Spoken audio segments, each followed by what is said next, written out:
सिमला रे अड़ी जस्ती पुनेर दाड़िया स्नोफॉल होय काना जहां खातिर ते राबांग हो बढ़ती काना मेनखान ओना रेना ओरसोंग सिमला समूंग दो बांगा आडेपासे सुसुपुर रे हो नोआ रेना ओरसोंग बाजा काना।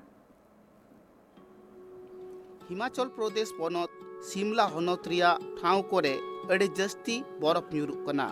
बरफ ᱧᱩᱨ खातिर ते ओड़ा दुआर राचा हर डहार सानाम गी बरफ ते एसेदोग कना।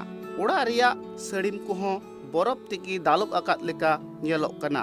डहार कोहों बरफ तेगी तैयार आकाद लेका ᱧᱮᱞᱚᱜ कना। बरफ डहार खन बांको साहा लेखान हर कुदो बांको चलाव दाड़ियाग कना। उना जस्ती बरफ ᱧᱩᱨᱩᱜ कना जहां दो गुंठीते बुलुते बरफ चाकी कना। उना खातिर हिमाचल प्रदेश रेदो रियार अड़ी जस्ती आकना। उना पनत रेन हर कुदो रियार तेको कुई बड़ाई कना। सेंगेल बांको जुर लेखान बांचा रिया आय उपाय दो आर बांको ᱧᱟᱢᱮᱫ कना। रियार खातिर ते हर दो कमी कसनी ठीक सहित बांको चलाव दाड़ियाग कना। ओड़ा रे को तहन रहो आर बारहे को चला रहो सेंगेल जुल काते गी जीवन दो खंडाव हुई कान तकुआ। सर दिक्कत तो ऐसा है कि बरस के बाद तो ठंड तो होती है मगर थोड़ा कम होगी ठंड तो वही ये पारा पूरा पड़ता है तो उसके बाद चलने में दिक्कत बहुत है।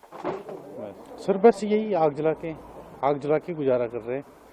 इससे ज़्यादा तो सर आप क्या कर सकते हैं। बहुत ज़्यादा ठंड है सर। हर को कथारे नोआ हो बाडाय ᱧᱟᱢᱚᱜ कना रियार जस्ती आकांते हर दो अड़ी कष्ट हुयुग कान ताकुआ। जहां मिद बार हड़ा किचरी से लुगड़ी को कम मेना आकाद उनको हर दो सेंगेल बगी काते एटा से बांग को चलाव दाड़ियाग कना। अच्छा देखो सर वैसे तो दिक्कत काफ़ी आती है। एक तो पानी जम जाता है जिससे प्रॉपर पानी लोगों को पीने के लिए नहीं मिल पाता। चलने में दिक्कत आती है और काम के लिए सबसे कठिनाई होती है खासकर हिमाचल प्रदेश में। तो गुजारा हम तो थोड़ा आग जला के बाकी घर में थोड़ा चूल्हे के पास बैठ के उससे ही गुजारा होता है। बाडायो कना किछि दिन खन नुना बरफ ᱧᱩᱨᱩᱜ कना जहां दो उना बरफ ᱧᱩᱨ खातिर तेगी रियार दो आरहों जस्ती आकना। कान कानाव रियार खातिर हर दो सेंगेल खन बांको साहा दाड़ियाग कना। Bureau report tribe TV.